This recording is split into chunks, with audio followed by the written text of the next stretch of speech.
皆さんこんばんは。椎名彩子です。今回は古代エジプトに伝わる神話や伝説をじっくりと読み解いていきます。とても長いお話なので、これから数回に分けて少しずつお届けしていく予定です。このお話はもともと少し古い言葉で書かれた本なのですが、物語のワクワクする雰囲気を感じていただけるように、私なりに現代の言葉へと訳し直してみました。さて、これからお話しする第一章は、すべての命の源であるナイル川の不思議なお話から始まります。エジプトはナイルの賜物という言葉があるように、雨の降らないこの土地にとって、ナイル川はまさに神様からの贈り物でした。年に一度、川があふれて運んでくる黒い土が、乾いた砂漠を鮮やかな緑に変え、そこから世界最古の文明が産声を上げたのです。石器時代の人々が厳しい自然の中でどう生き抜き、やがて南と北の二つの王国がどうやって一つにまとまったのか。そしてクフ王の巨大なピラミッドやツタンカーメン王といった誰もが一度は耳にしたことがあるような輝かしい歴史の裏側も少しずつ見えてきます。さらに物語の後半では、一度は誰にも読めなくなってしまった神秘の文字が、ある石碑の発見によって再び光を浴びるまでのお話も綴られています。数千年の眠りから覚めたエジプトの神々の息吹。ナイルの川辺で風に吹かれているようなゆったりとした気持ちで楽しんでいただけたら嬉しいです。エジプト神話伝説集第一章、エジプト神話の発祥地。1、ナイル川の神秘。夏の初めになると、ナイル川の水は堤防を越えて両岸の平野へとひたひたと押し寄せてきます。熱帯の太陽に焼かれた砂が冷たい水を思いっきり吸い込む頃、両岸の村々では盛んなナイル祭りが始まります。その時には男も女も美しく飾り立てた船に乗り、ナイル川の中流へと漕ぎ出します。そして川の神に供え物を捧げ、黄金の杯を川へ投げ込んで、声を張り上げ、感謝の歌を歌うのです。おうナイルよ、あなたは砂漠を流れ、何も言わずにエジプトの命を運んできてくれる。あなたに感謝します。あなたの水量が増えると、国中は喜びに満たされ、人々の胸は高鳴ります。すべての生き物は食べ物にありつき、すべての人のお腹は満たされます。あなたの贈り物には、喜びが満ち溢れています。あなたはすべての良いものを作り出します。人間のためには穀物を実らせ、獣たちのためには青々とした草を茂らせてくれます。このような歌声が水に浸された村から村へと響き渡るとき、エジプトの天地は喜びと満足感に包まれるのでした。古くからエジプトはナイルの賜物と言われてきました。まだ世界の大部分が文明を知らずに眠っていた5000年も昔、いち早く美しい文化の光を放ち、地中海周辺を照らしたエジプトの歴史を考えるとき、世界に類を見ないナイル川の恩恵を忘れることはできません。ナイル川は中央アフリカのうっそうとした大森林から流れ出し、海のような大砂漠の中を通り、地中海へ注ぐ手前でいくつもの筋に分かれます。それはちょうど扇を開いたような形をした三角巣を作り上げます。この地域は熱帯で雨が非常に少なく、太陽が激しく照りつけるため、土も石も焼けるほど熱くなります。しかし、毎年6月に入ると、それまで枯れそうだったナイル川の水が急に生き返ったように増え始めます。8月初め、両岸の堤防を越えて、辺り一面にあふれ出します。10月初めまで、水位は増え続け、エジプト全土はまるで一つの大きな湖のようになります。これは遠い水源地で大雨が降り、山の雪が一気に溶けて流れ込んでくるためです。10月中旬以降、水は少しずつ引き始め、11月末には完全に収まります。水が引いた後には、上流から運ばれてきた肥沃な泥が残ります。そのため、特別な肥料を使わなくとも、太陽の熱とこの泥のおかげで、種をまくだけで豊かな収穫が得られるのです。デルタ地方は古くから下エジプトと呼ばれます。ナイル川が運んできた土砂が積もってできた三角巣で、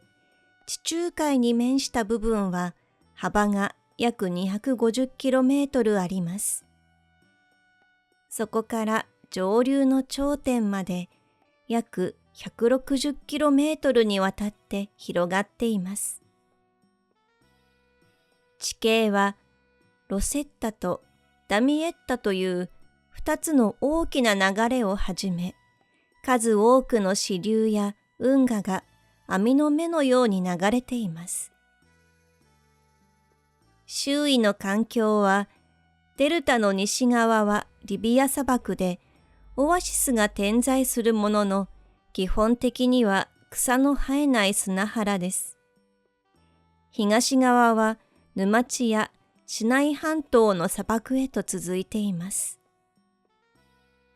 一方、カイロから南へ約 960km 遡った第一幕府までの細長い地域は上エジプトと呼ばれます。中流では 15km から 25km ほどの幅がある平野も上流へ行くほど狭まり、平均 3km ほどになります。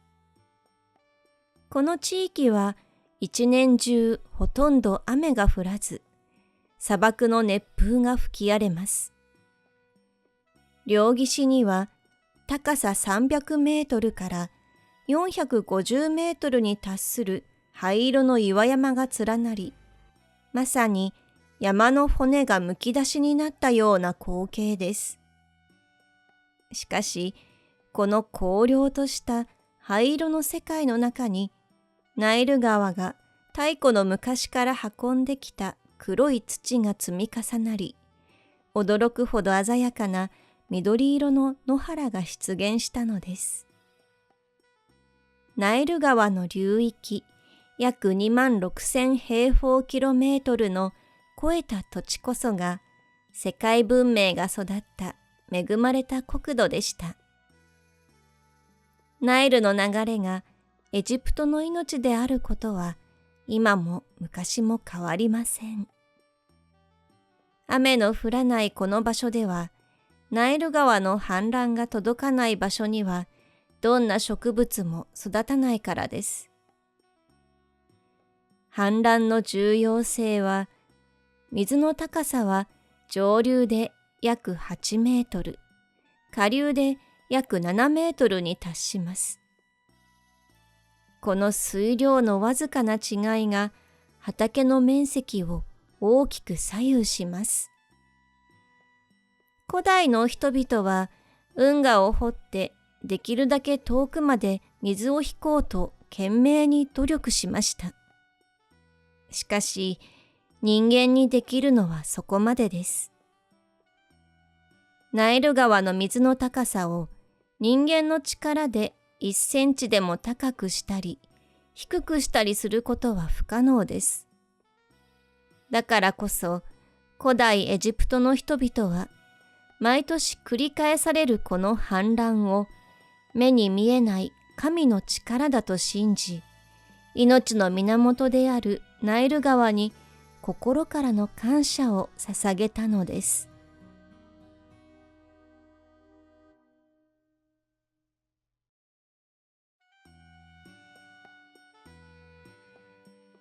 2、ナイル渓谷の住民。ナイルの渓谷には一体いつ頃から人類が住んでいたのでしょうか。また、それはどのような人々で、どこからやってきたのでしょうか。この地方に人類が初めて足を踏み入れたのが、今から何万年前のことなのか、正確に知る術はありません。しかし、ナイル河谷の両岸に沿った石灰岩や砂岩の地層からは、しばしば旧石器時代の遺物が発見されています。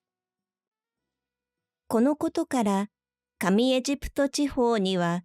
極めて古くから人間が住んでいたことが推測されます。また、南はヌビアやソマリランド、北東はシリア地方にかけても同種の遺物が見つかることから、広大な一帯にわたって太古の人類が繁殖していたと考えられます。当時のナイル渓谷は現在のような砂漠ではありませんでした。ある地質学者の説によれば、ヨーロッパ大陸がようやく氷河の襲来から免れた五氷河期の初め頃、この地には絶えず雨が降り、気候も温和でした。アフリカ北部からシナイ半島にかけての海岸地方には草原と森林が続き、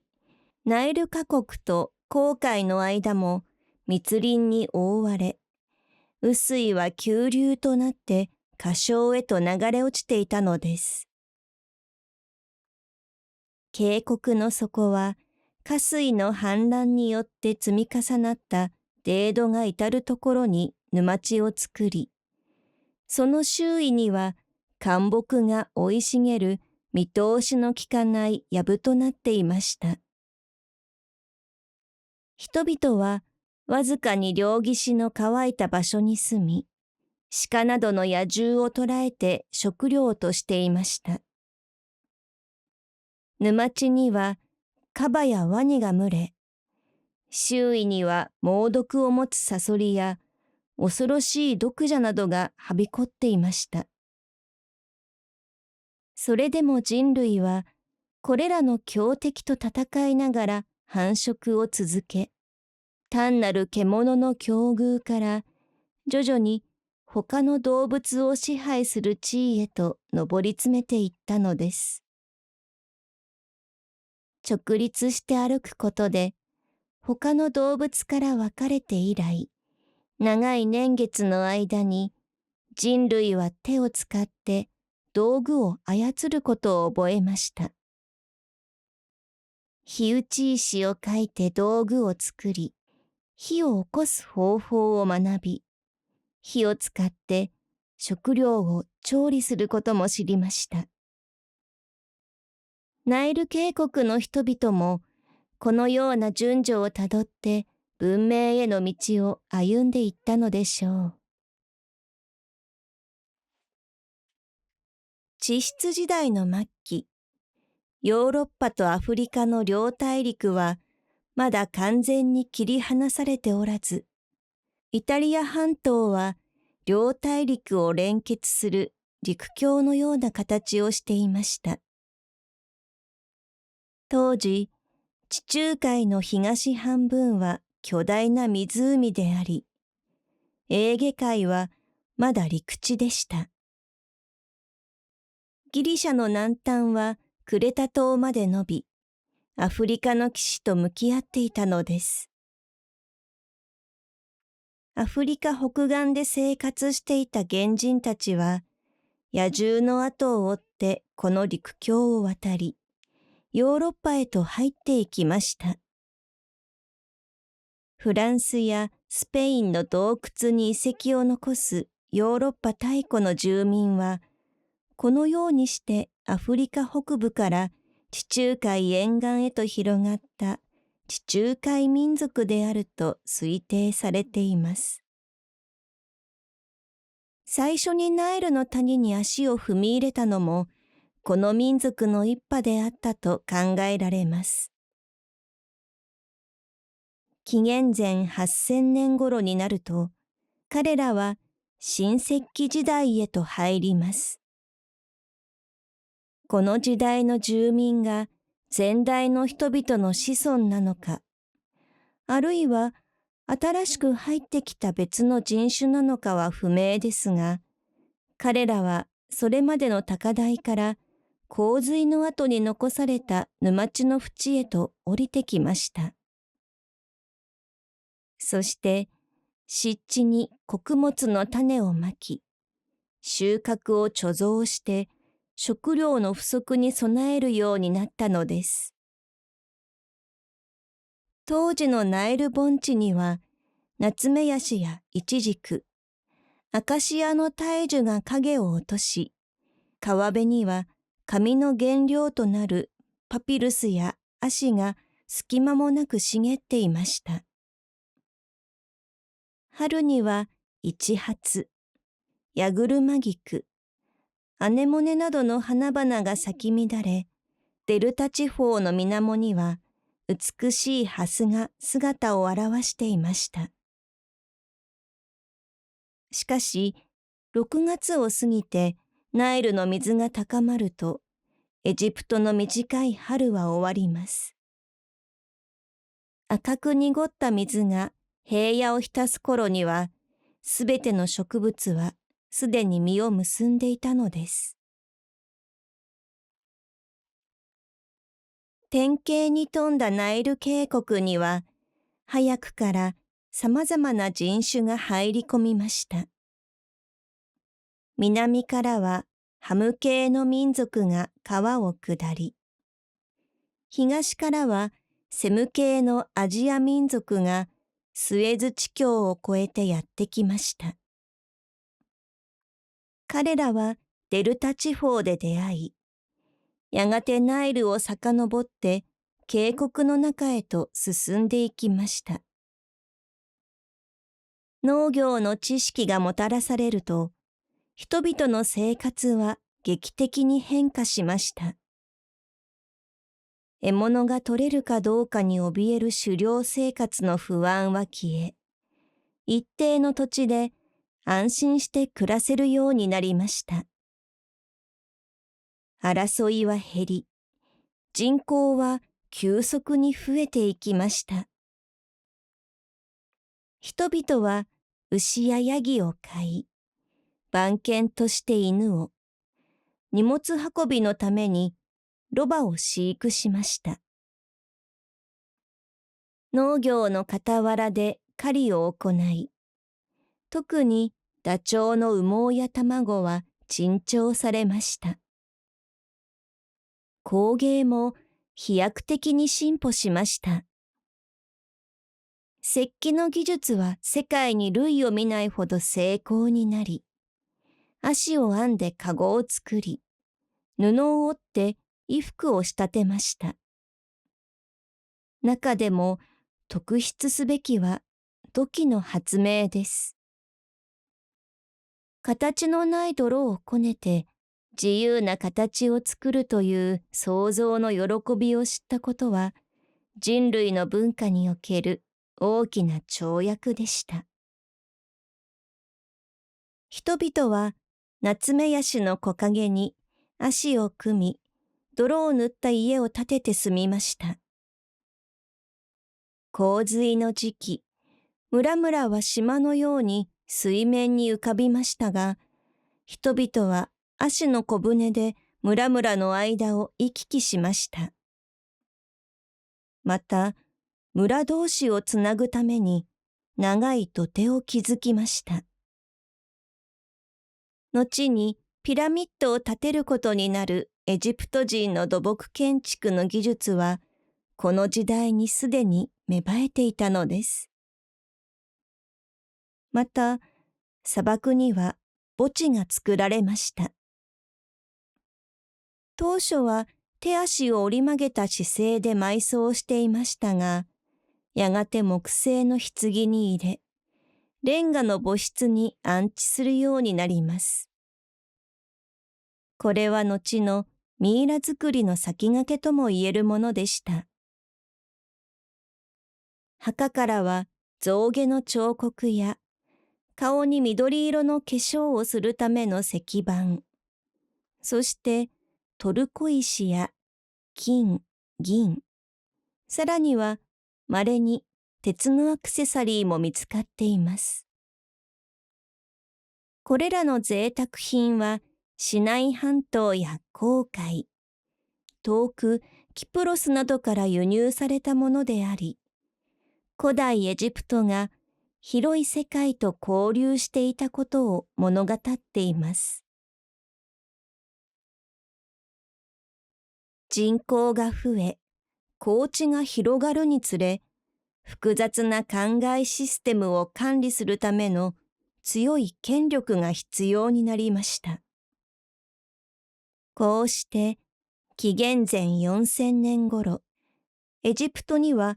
2つの大きな勢力が誕生します。南の南部王国、上エジプトはネケブを首都とし、百合の花をシンボルとしました。王は白い冠をいただき、女神ネケベットを守護神としました。一方、北の北部王国、下エジプトは武道を首都とし、蜂をシンボルとしました。王は赤い冠をいただき、蛇の女神ウトを守護神としました。北の国の人々は知性に優れ、星を観察して一年を365日とする正確な暦をすでに作り上げていました。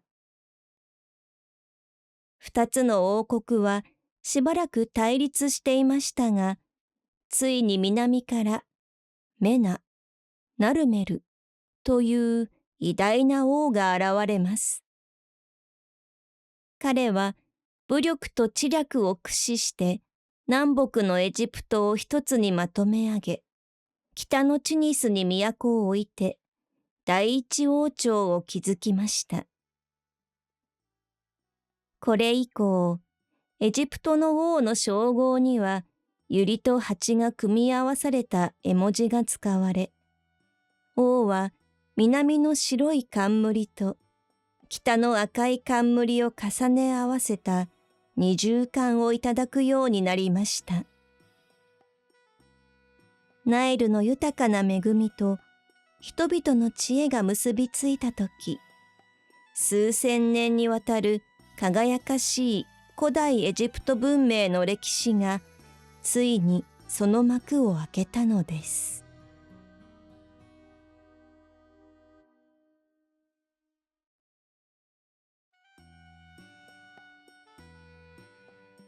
3. 王朝時代のエジプト。エジプトの歴史家たちは、第一王朝を築いた王が上エジプトから現れて、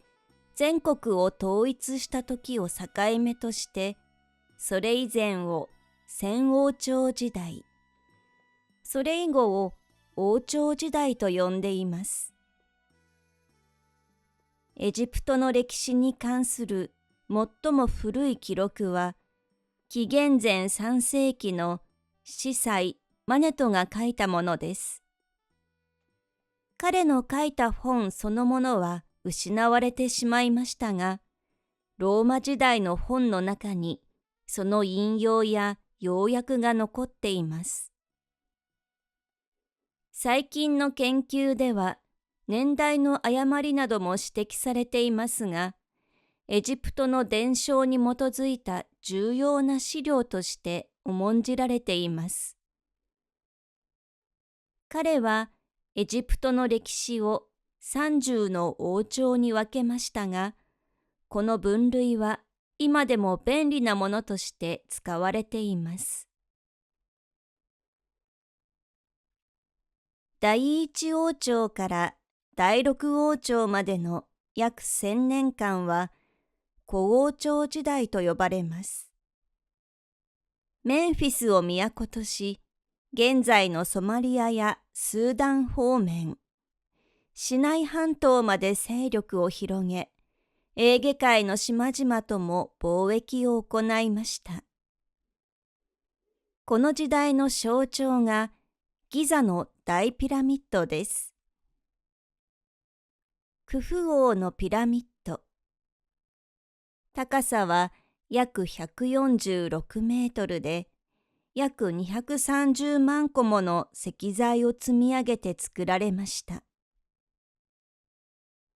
建設の謎。石材はナイル川の増水を利用して運び込まれ、長いスロープを使って引き上げられたことが分かっています。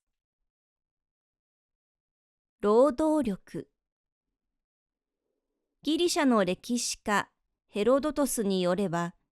10万人の人々が20年の歳月をかけて完成させたといいます。また、この時代にはすでに象形文字やガラス製造、幾何学、天文学などの高度な知識がありました。第六王朝の後は、地方の貴族が力を持ち、各地で有力者が争う群雄割拠の時代となりました。その後、テーベの領主が力を持ち、第12王朝を建てて、再び全国をまとめました。この第12王朝の時代は、特に芸術や建築が発達したため、黄金時代と呼ばれています。また、大きな湖を利用した貯水池や運河を作るなど、大規模な水利工事も行われました。その後、アジアからヒクソスという異民族が侵入し、エジプトを約200年間支配する暗黒時代が訪れます。しかし、紀元前1580年頃、アーメスという人物がヒクソスを追い出し、第18王朝を建てました。なお、エジプト人が馬や戦車を使うようになったのは、このヒクソスの影響だと言われています。新王朝時代の王たちは、積極的に海外へ進出し、南はエチオピア、東はメソポタミア方面まで勢力を広げました。有名なツタンカーメン王もこの時代の王です。第19王朝のラムセス2世などは、シリア方面でヒタ族、ヒッタイトと戦いましたが、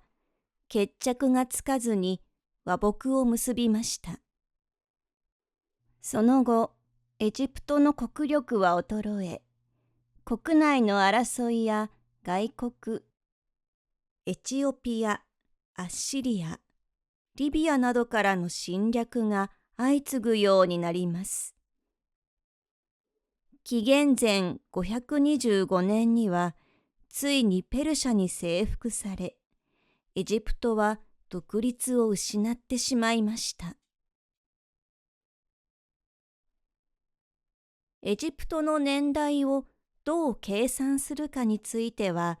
学者によって意見が分かれています。ペトリー教授の説。第一王朝を紀元前5510年頃とする古い年代に置く考え方。ブレステッド教授の説。第一王朝を紀元前3400年頃とする考え方。また、初期の歴史を知る重要な手がかりとして、パレルモストーンと呼ばれる石板があります。これには第一王朝から第五王朝までの王の名前と主な出来事が記録されています。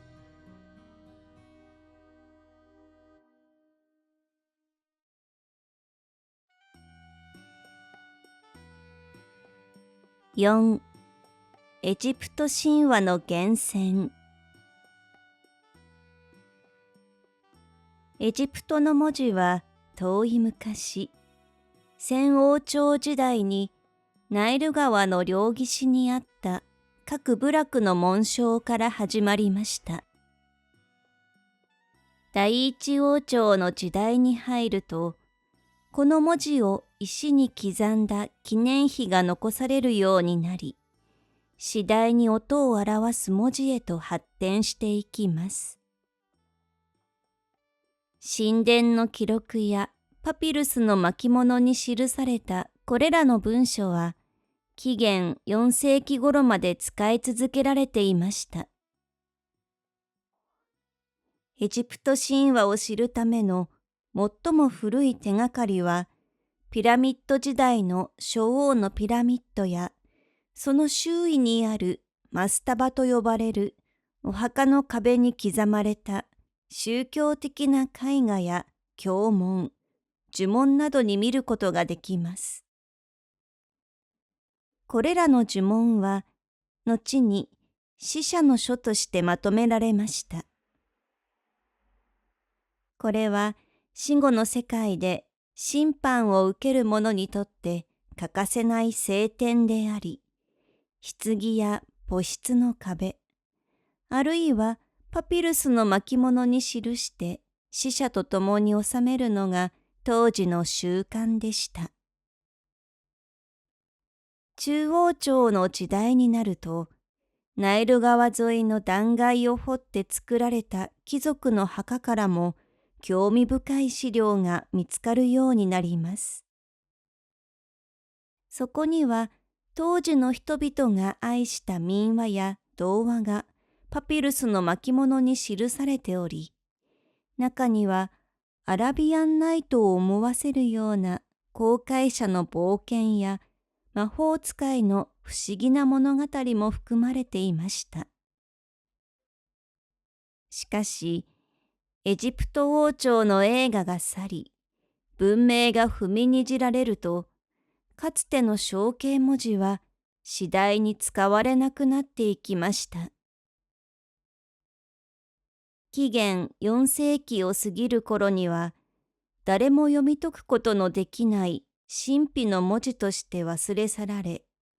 多くの記録は1000年以上もの間、砂塵や墓の底に埋もれて眠ることになったのです。この神秘の扉を再び開く鍵が見つかったのは1798年のこと。ナポレオンによるエジプト遠征がきっかけでした。